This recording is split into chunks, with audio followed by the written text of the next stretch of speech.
Well, it's that time of year again. And as you can see, I'm fasting, Islam style. When most people think of fasting, they think of not eating.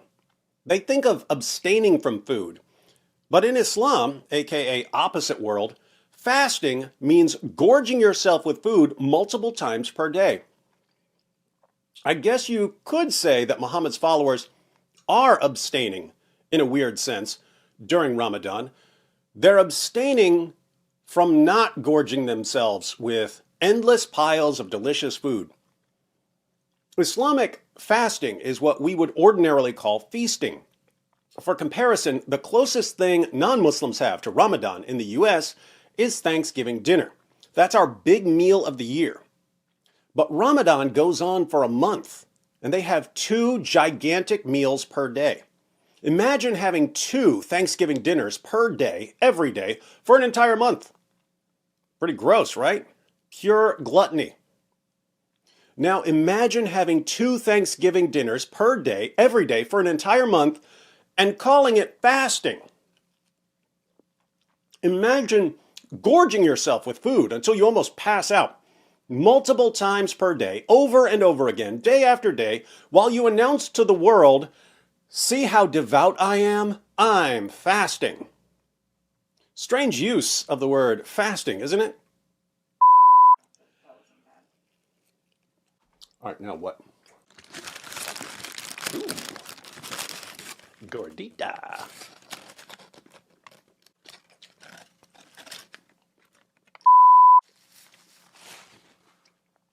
Ramadan fasting is what we might call trans fasting.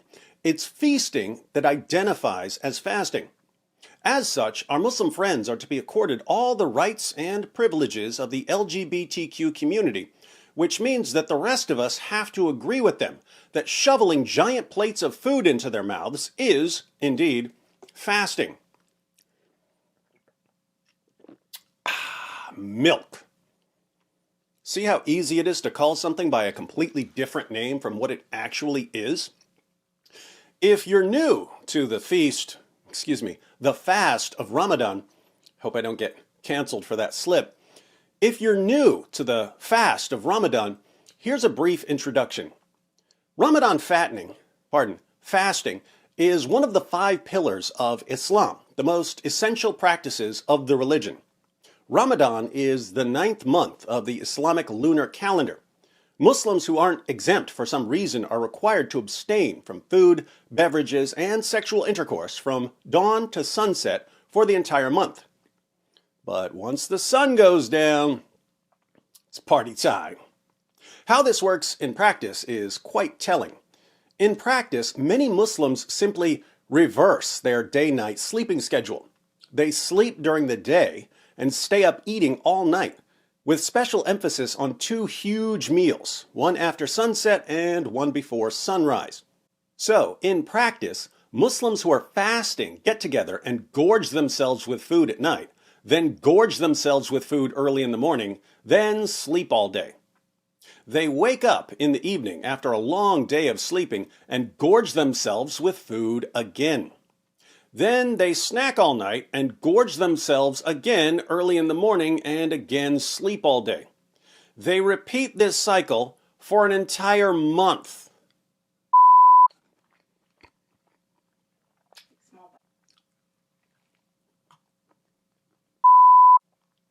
One of the main reasons I think it's utterly ridiculous to call this month-long cycle of binge eating and sleeping fasting is that my ordinary everyday schedule would almost qualify as Islamic fasting, minus the binge eating and the endless terrorist attacks we call the Ramadan Bombathon. As many of you know, I have 5 sons. 2 of them have been on life support their entire lives. They have a rare genetic muscle disease. We can't leave them alone. Some years we have a night nurse, but we don't now. So I stay up with them all night, every night. I sleep during the day.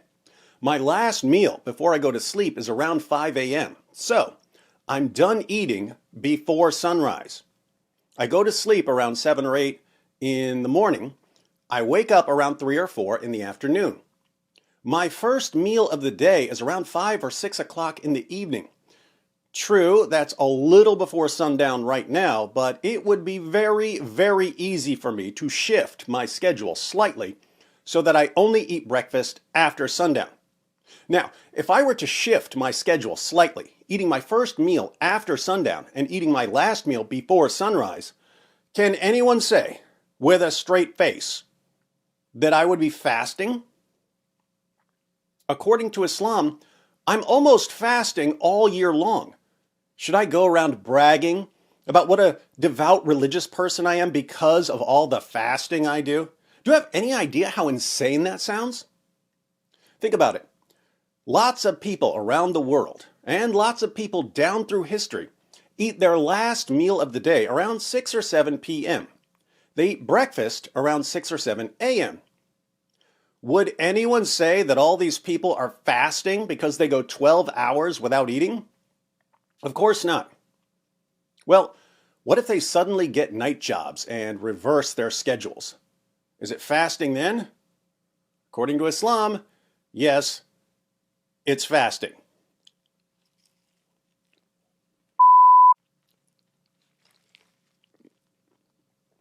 Wow, that is a delicious chicken sandwich. Ah! It's Chick-fil-A. It's a Christian chicken sandwich. On behalf of cultural critics everywhere, I would like to issue this heartfelt apology to the trans fasting community for hurting their religious feelings by devouring a delicious Christian chicken sandwich during the month of Ramadan. Ramadan. I gotta have some of these waffle fries though. I call them fasting fries. If I got paid for product placement, I could buy Twitter from Elon. This is bad. I'm stuffed. How do I keep this up for an entire month? I need to go purge. All right, I'm back and ready for Ramadan round 2.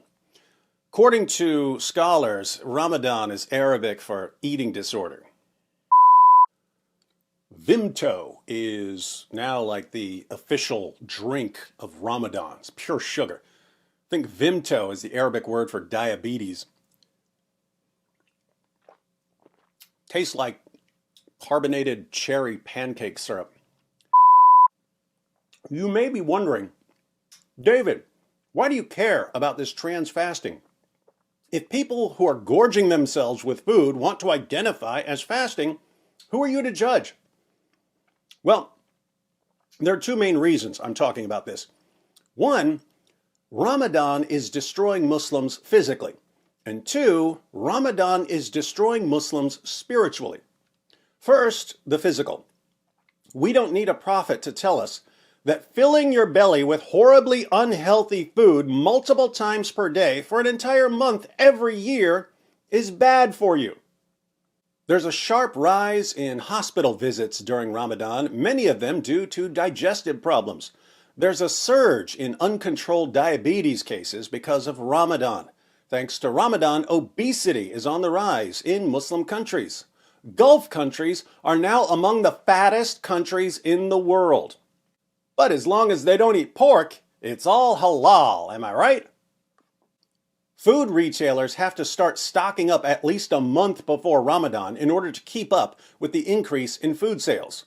Food bills increase by 50 to 100% during the month of fasting. And depending on the area, food bills can increase much more. Medical journals still find this confusing. They say things like, surprisingly, weight gain and not weight loss was reported after Ramadan by Saudis, which indicates timely needed lifestyle and dietary modification programs for a population which reports one of the highest prevalence rates of diabetes. Yes, shocker, a month of binge eating every year leads to health problems. There are tons of studies reporting these kinds of issues.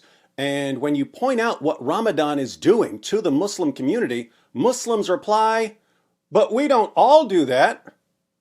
Okay, there may be exceptions, but the statistics show this is a massive problem everywhere Islam goes.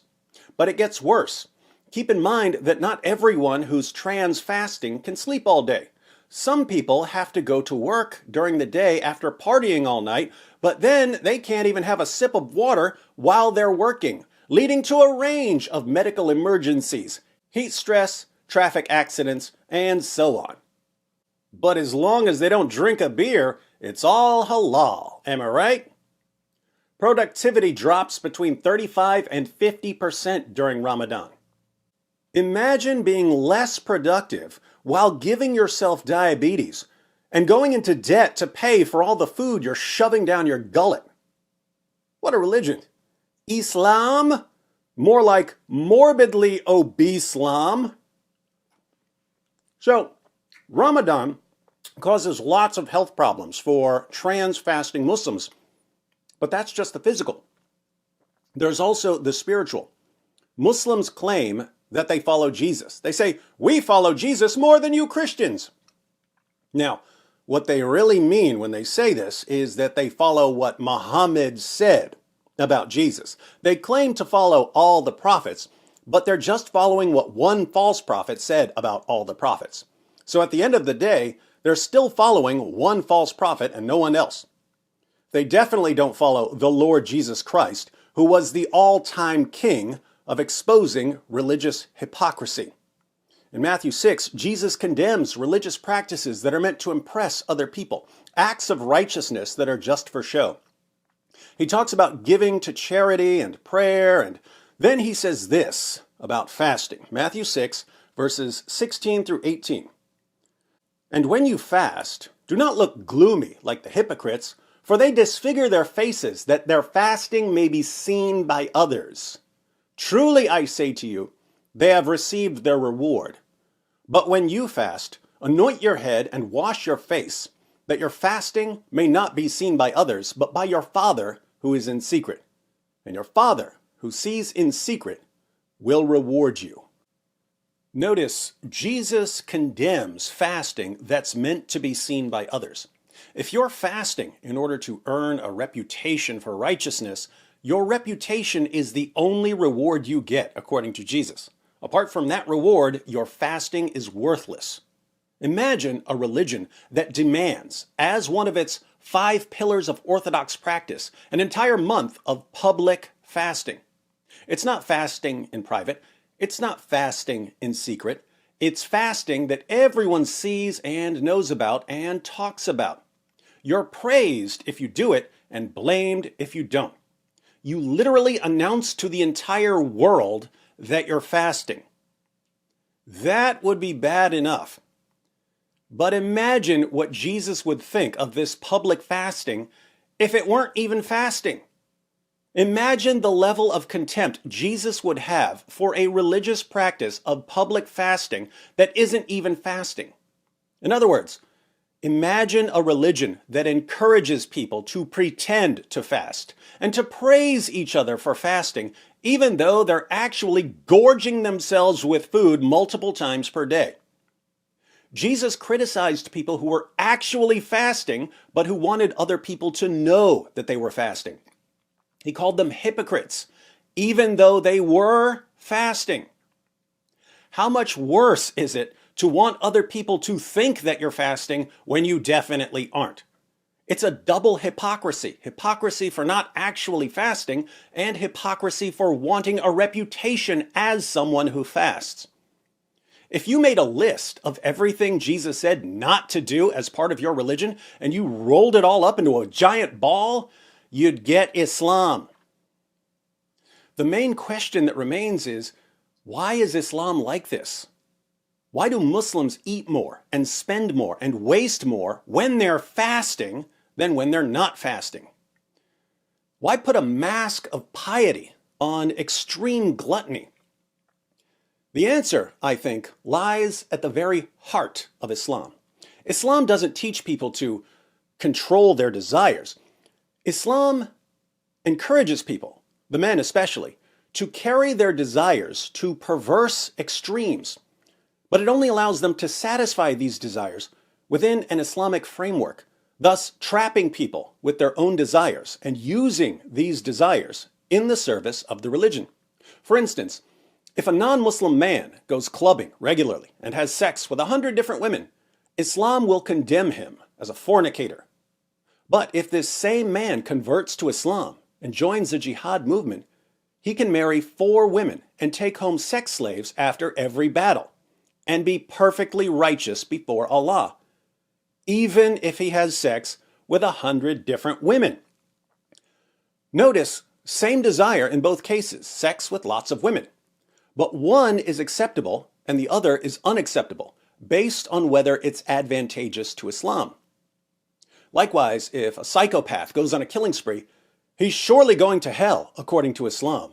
Unless, of course, he goes on a killing spree as a terrorist attack for the sake of Allah as part of the Ramadan bombathon, in which case his violent massacre will earn him a one-way ticket to paradise, where he'll spend eternity deflowering virgins.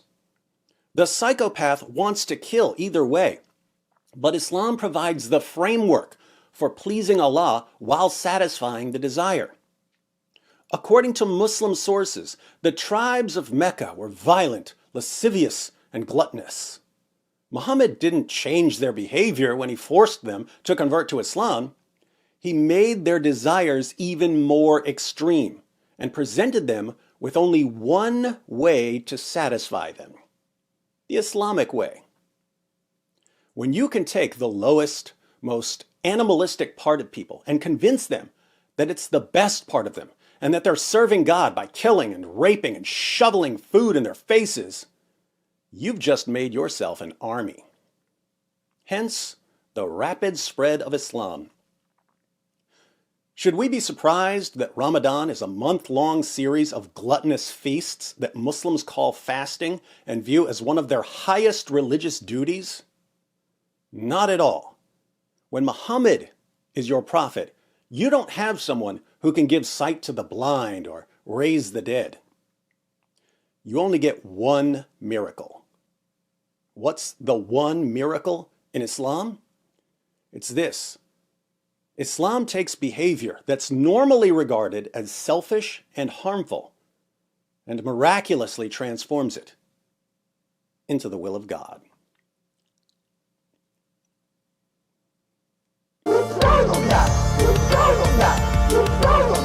It is but